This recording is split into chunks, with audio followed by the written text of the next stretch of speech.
All right. I hope I am actually in focus, but we'll see if this will actually keep up. But that was day one of Oz Comic Con Sydney. So this was the first time I ever went as a content creator. I've been going to Oz Comic Con for many years now, even when it was at Glebe Island, if anyone remembers that.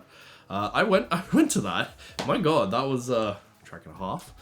But we're here for day two of Oz Comic Con.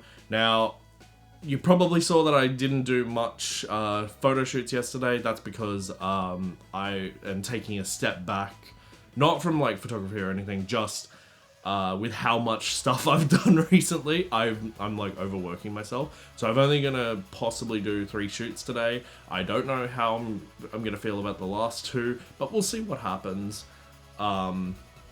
And we'll sort of go from there. So anyways, that we're gonna head on over now to Olympic Park for day 2 of Oz Comic Con, the final day, and then we're gonna prepare for the big one, and that's PAX Australia. Yes, we're gonna prepare for PAX. That's gonna be the most fun time ever. So let's start the vlog. Let's head on over to Olympic Park for day 2 of Oz Comic Con.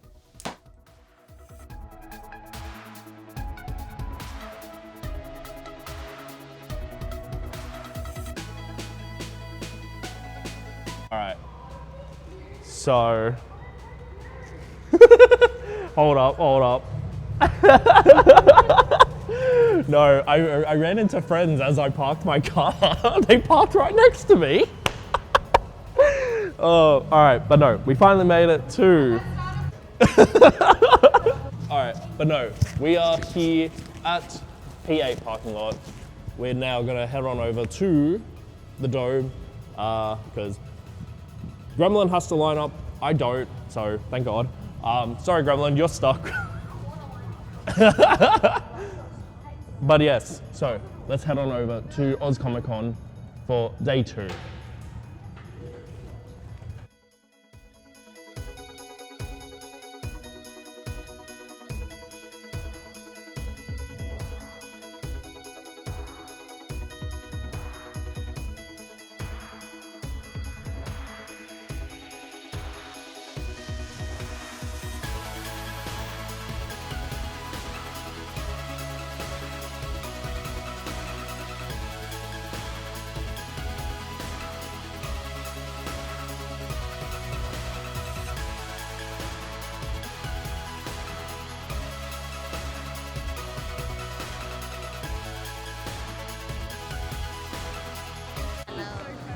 Hi.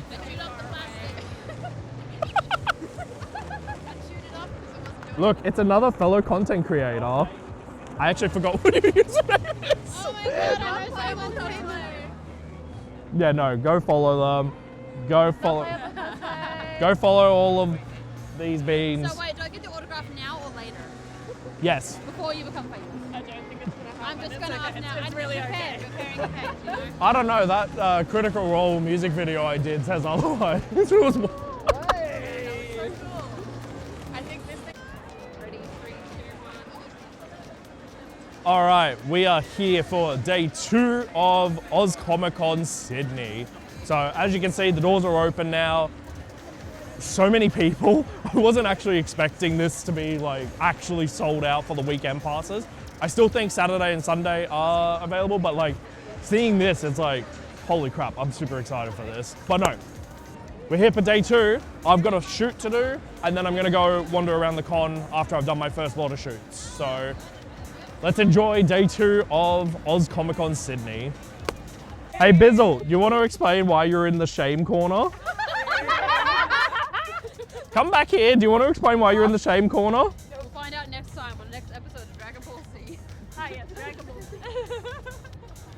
You can't hide, Bizzle! Alright, so we gotta shoot Tanoshi here with, fuck, what's your username, Kabuz? Yes, Carmaz, yeah. Yeah. Who are you again? Look, I am horrible with usernames, so... Details, include the 3 digits on the back. Alright, but no, we're gonna prepare for the shoot. They're my first shoot for the day, and then I have another shoot afterwards. So let's prepare for fun.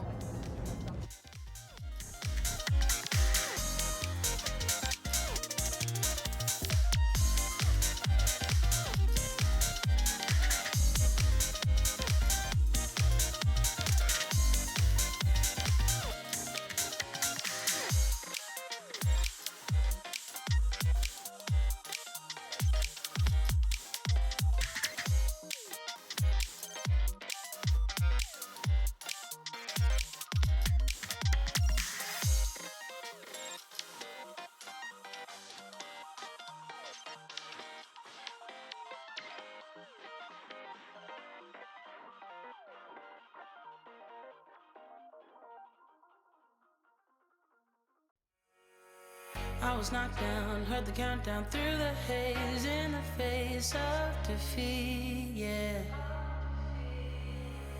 I was ruled out with no bailout, on my own, all alone, left to bleed out. But I rose up from the ground, just like I was spellbound. All the odds were against me, so I picked up the pace, and now I'm in the race. Give me some space.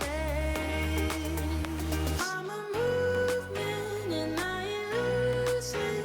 Gonna go, go, go, go. Like a bullet, won't take no bullshit. You should know, no. I'm about to explode. Alright, we'll have to time this very quickly.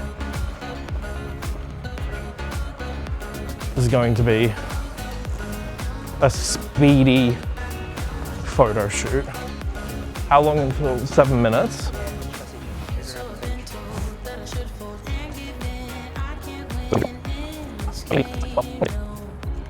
But you can hit me like the only thing in this field you should nearly stay. Yeah, I rose up from the dead. Your words inside my head. All the odds were against me. But now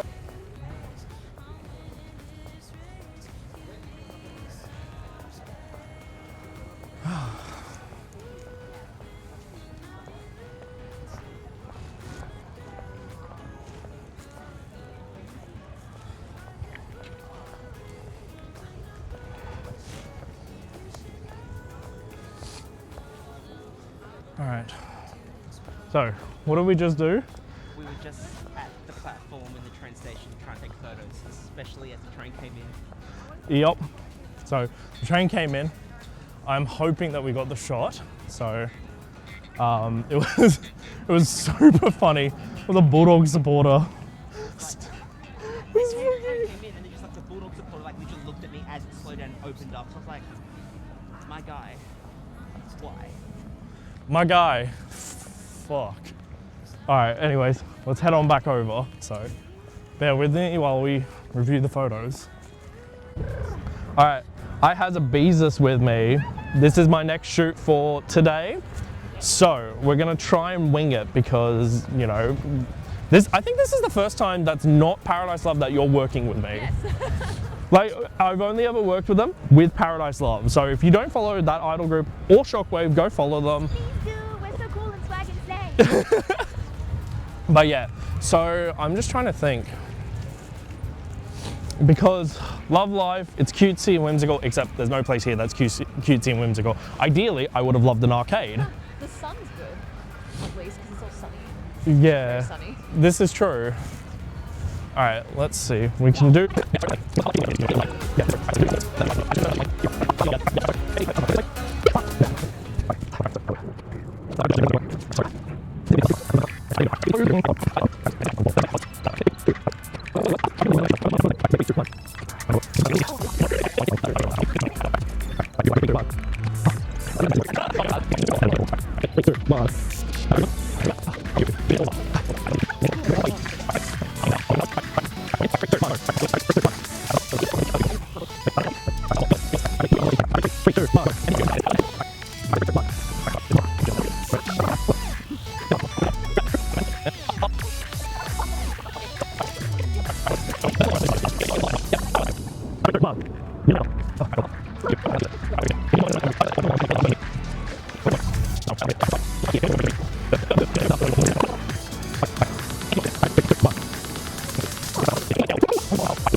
All right, I'd like to point out, this dumbass just helped. Hold it. Nope. I Oh my God. I hope to God not. Oh, you didn't. Oh my God, there's a Caroline. Ooh. All right, Caroline. you're happy with the shoot so far? Yeah. Yeah. Got a G. Yeah, they did get into a tree. So, all right, we've done that shoot. I'm gonna take a quick break before I start the trio, which is Gravity Falls. So this is gonna be fun. This is gonna be fun. So taking a quick break.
Since 2022, starting with cardboard and hot glue to make a Mandalorian armor. Outside of cosplaying and crafting, she loves watching movies and reading books, and is currently studying for a bachelor's degree in film production. The undershirt is sewn into a turtleneck out of brown and blue faux leather. The leather skirt buttons at the side of the armor using a self-drafted pattern. The armor was patterned by wrapping herself in duct tape and sketching the shapes before they were traced onto 5mm EVA foam and glued together with contact cement. Mod Podge was stippled on with a sponge for texture, and the armor was painted and weathered to simulate wear and tear. Overlapping magnets are used to connect the chest and ab pieces. All 1,889 scales were individually sketched and numbered before being transferred to 2mm EVA foam and cut out. They were all dremeled and primed before being airbrushed. The pauldrons clip to the shoulder straps of the main chest plate using parachute clips. These clips are also used at the thighs and the calves, and faux leather at the knee covers the connection. The gauntlets slide on, and the shoe covers rest on top of some very comfy Ugg boots. The belt bird skulls were printed in ABS and vapor smooth with acetone before being sanded, painted, and weathered.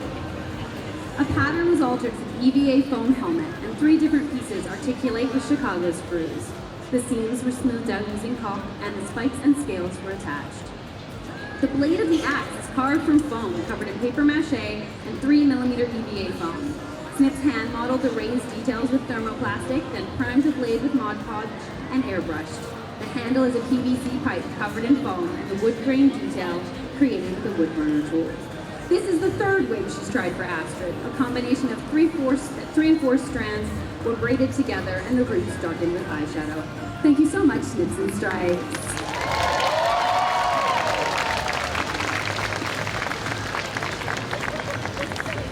Please welcome next Droid Protocol as HK-87 Assassin Droid from The Mandalorian. Droid Protocol has been building droid costumes since 2017 and has won multiple awards for his work. He is a proud member of the Star Wars costuming community, regularly attending charity events and children's hospital visits through the Rebel Legion and 501st. Outside of cosplay, he works as a flight attendant. Not in this outfit. This droid is entirely handmade from PVC Sintra, bonded with super glue gel. For high stress areas, a reinforcement technique was used combining woven fiberglass and super glue.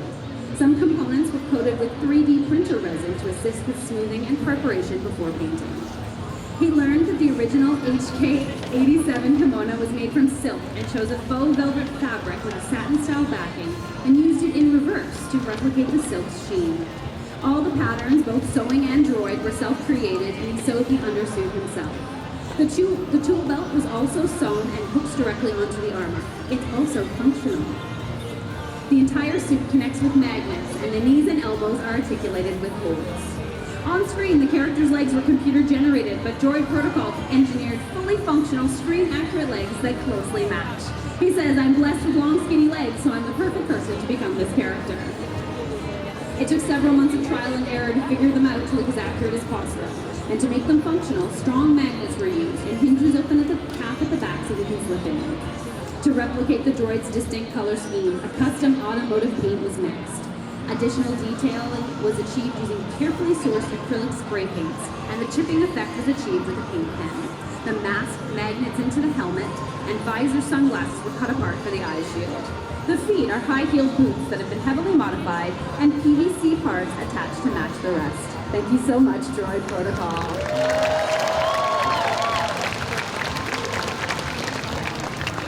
Please welcome next Gemfish as Hua Cheng from Heaven's Official Blessing.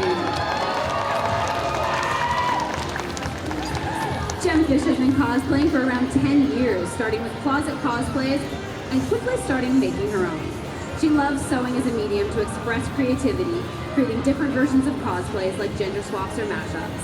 Outside of cosplay, she works in sustainability and agriculture and spends her free time on hobbies including ice skating and dancing. This whole costume was made from January to July and is the longest build she's ever made, estimated at over 200 hours.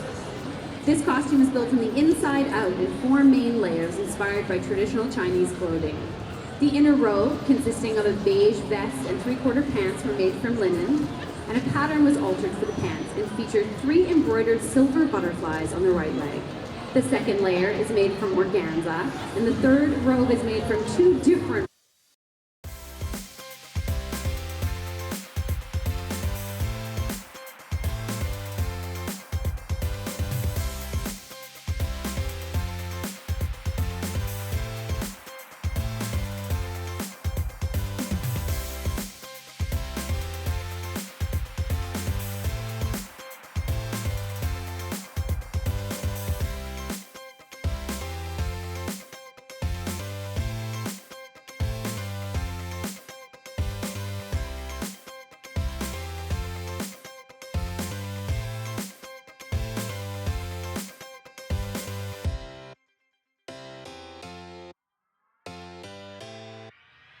robot pattern. For the bodice piece and socks, she used tape to create the patterns, and for the skirts, draped fabric on a dress form to create the different layers and achieve the right lengths. Velvet and leather were used for the bodice, and heat transfer vinyl and beading added for detail. All of the bias binding had matching heat transfer vinyl ironed on to make sure the colors matched. Lina Risa called on her work as a graphic designer to create vectors for the decorative heat transfer vinyl on the skirt, corset, and bodice. Suiting, drill fabric, and velvet was used for the skirts, and a gradient dye applied to the red layers. The mesh gloves had the fingers replaced with faux leather and HTV tendrils applied, and goldwork techniques and beading added to express the creeping corruption. The tail twists and locks into a base and is made from a foam dowel and layers of foam scaled pieces. The shoulder and chest pieces were sculpted from foam clay and stay on her body thanks to eyelash glue. Raw resin 3D prints for the gems, rings, and bracelets were finished and painted with nail polish. Warble black art was used to create the necklace, headdress, and some of the scale accessories. Foam clay was applied onto the boots and sculpted into the scaled shapes before being painted and having gems glued down. And the wig has had its bangs styled and gardening wire used to create the base for her horns before it was covered in warbler. Thank you so much, Lina Risa. Please welcome next, Straight Paws as Flynn's from Genshin Impact. Stray Paws has been cosplaying for 11 years and crafting cosplays for 7, with a focus on 3D printed weapons for the past 8 months. Outside of cosplay, they finished a full-time degree in chemistry and physics, and when they need a break from everything, reading danme and fantasy novels is their go-to. The patterning and planning for Flynn's was started the day his character design was released in July and has been a working project ever since. All patterns and elements were self-patterned except for the dress pants. The costume consists of several different types of real and faux leather with suede, silk, polyester lining, and bamboo dress fabrics to balance out all that black leather. The costume has a focus on detail pieces with the designs made by layering suede and silks on top of the leather. Most of the leather was top-stitched with upholstery thread, and new skills were developed in sewing and leatherwork when using genuine leather. The pants have heat transfer vinyl and hand-sewn straps, and matte vinyl was applied to the jacket for a subtle effect. The shoulder pieces attached directly to the jacket with snaps. Making the belt was a recent dive into leatherwork, and they found it challenging to sew genuine leather onto the various fabrics. Flynn's constellation was hand-embroidered onto the costume, and Slavic hand-sewing techniques were used to incorporate the character's background into it. The 3D printed pieces were modeled in Blender, spliced through the Creality desktop app, and printed on a Creality printer. All pieces were dremeled and hand-sanded before priming, and painted with a metallic silver spray paint and acrylic purple. Everything was glued on with hidden attachments of Velcro and snaps, and some pieces built into the costume where they were able to. The lantern is 3D printed, and the flames were ombre painted by hand with blue and purple, and the LEDs within are controlled by an app on their phone. The wig was cropped and styled, and extra wefts were added, as well as LED lights with a battery pack concealed within. Thank you so much, Stray Paws.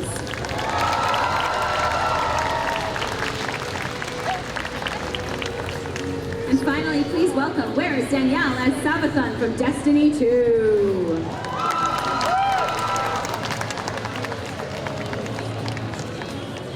Initially drawn into cosplay by a love of sci-fi and fantasy, Whereas Danielle began with no prior training skills.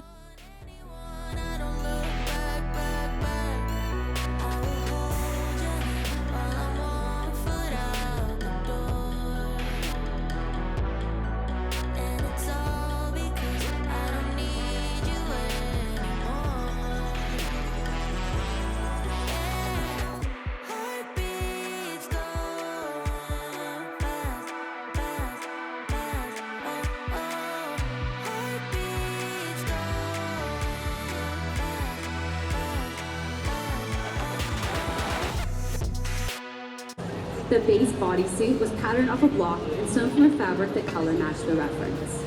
They used Armor Smith's unfolding tools to break down the 3D model to 2D simple paper patterns, then printed, cut out, and taped the templates together, before drawing on and further cutting up those paper mock-ups to make adjustments. Once she was comfortable with the scale and fit of the paper and cardstock pattern, she created the base shapes from 8mm high-density EVA foam. The base armor shape's quite simple and blocky, so to get all the natural shapes and details, a rotary tool and soldering iron were used to carve into the foam, and foam clay was applied by hand all over to build up places with extra details. Because Sabaton only has 3 fingers, Danielle needed to extend the length of their fingers by modifying a 3D printed design to be a dual-digit version, meaning 2 of her fingers control 1 elongated digit with a cord. The floating shoulders had their shape supported by barbecue skewers and fishing line. Foam clay was used to sculpt the face, and the jaw is hinged for movement. The eyes are resin cast with LEDs and have a faint green to white flicker and breathing effect and can be controlled by their foam. The pleather for her wing cape was color matched to the paint for the foam and is lined with an old bed sheet and airbrushed for detail. The whole costume took about 3 months to complete and is sealed with plastidip and painted with house paints in about 5 different colors before it was all dry brushed and washed with black. Thank you so much, where is Danielle? I'm going to ask please for our contestants to come back up on stage, and while they do so, I will invite our judges to come up as well.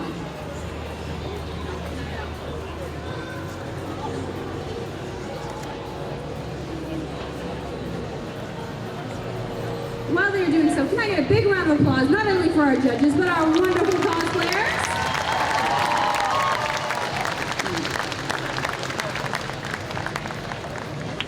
We will present our category awards and then give you the overall winner.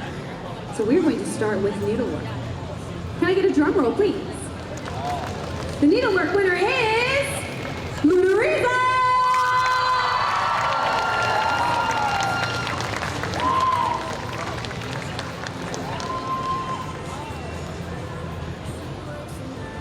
Lily, will you tell us why this won the Needlework Award?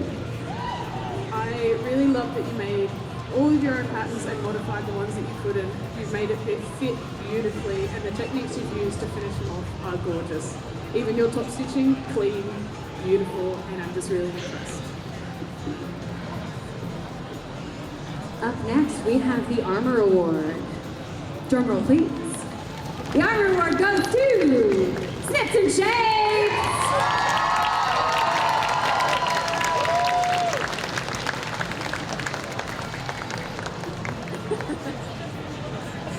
Jill, why was this the winner of the Armor Award? We loved the attention to detail and the obsessive compulsive nature that you had put into all of the scales. Everything was tape patterned, cut by hand. Every single one of those scales is exactly screen accurate to the character's design. It's that kind of obsessive attention to detail that we really appreciated. Like, especially the color mapping of the painting that you did, it was quite impressive. Up next, we have the FX Award. Drum roll, please. FX Award winner is... Where is Danielle?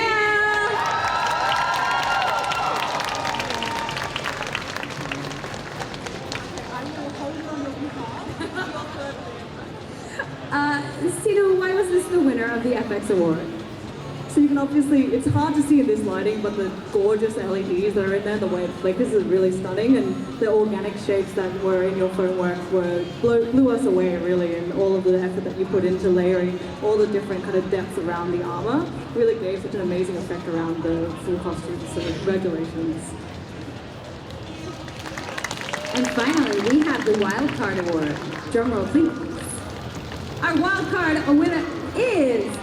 Chaos Crochet Cosplay!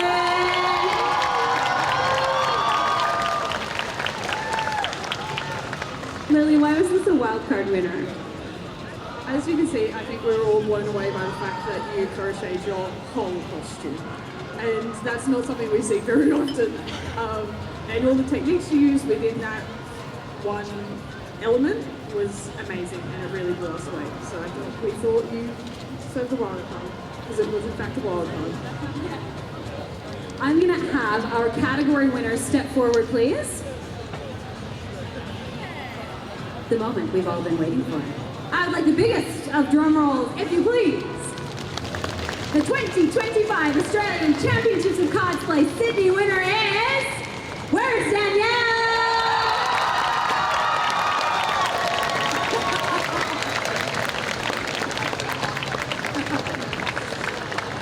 ask our other two judges to step forward and give some more insight as to why this was the overall winner.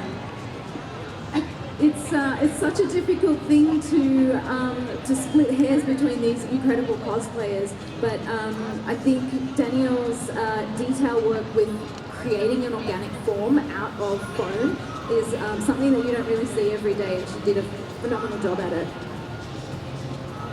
Yeah, I think just the overall costume head to toe was so beautifully executed, from the painting, the foam work, everything. It just blew us away. We get a big round of applause for not only our winners, but the wonderful cosplayers that you saw on stage. We're going to have everybody step forward. If you'd like to get a photo, now is the best time to do so.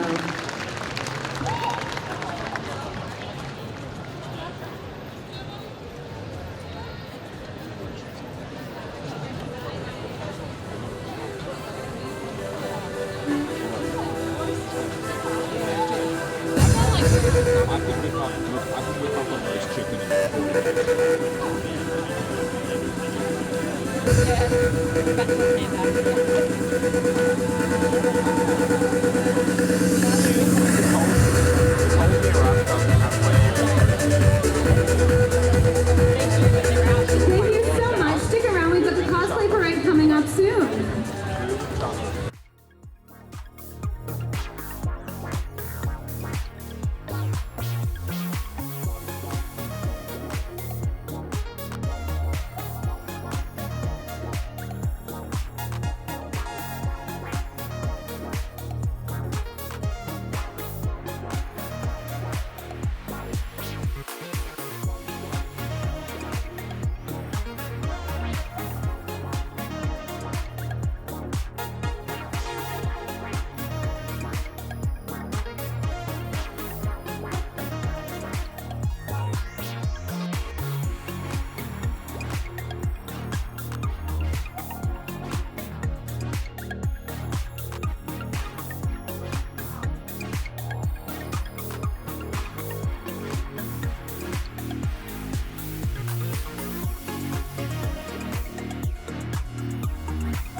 Yeah. Bye, vlog. All right. See you, Tiff. All right. Guys, gals, non-binary pals, the like. Oz Comic Con is officially over. Well, still got like 5 minutes, but technically the con is about to close. So, this was an amazing time. Thank you, Oz Comic Con, for inviting me out as a content creator. It was super fun. It was like actually nice, like nicely spaced out. But yeah, no, it was incredible to see all my friends, incredible to see all the artist markets, the stalls and all that. But I'll keep this short and sweet. So let's transition back to my media room. Oz Comic Con Sydney is done for the year, so you know what that means. Oh, relief. Because I don't have to wear that around my wrist anymore, because I do get a bit annoyed by it, because I usually wear candy and all that. But thank you to Oz Comic Con Sydney for providing me with the content creator badge. I just seriously can't get over this, honestly. But yeah, no, I'm honestly super happy that I got to be a content creator for Oz Comic Con. I very rarely get like apply for like content creators anywhere else or even remotely get in, and I was just absolutely shocked. But having said that, con was great, people were great. Now unfortunately I didn't get enough footage for a cosplay showcase, but I will do a full highlight thing on my channel and make a really cool video for Oz Comic Con, because I feel as though that would be more than beneficial for both of us. But that's the thing, like, I didn't know if anyone was going to be able to, or if I even remotely had the strength, as I do have PAX Australia in 2 weeks. Yes, I've only got 2 weeks until I'm down in Melbourne enjoying my time at PAX. So that is my next load of cons that I am doing. I am attending PAX Australia. I will be vlogging the entire week when I am down there. So thank you, Oz Comic Con. It means so much to me. I'm going to end my video here. Go check out the rest of my other videos that I have done, my previous conventions and all that, my previous cosplay music videos, and any other things that I have done. I am going to slowly work back into doing like fashion and cosplay related things at a later date. So keep an eye on that. It's going to be super fun. But anyways, thank you so much for tuning in. I will see you all in the next video. Bye everyone.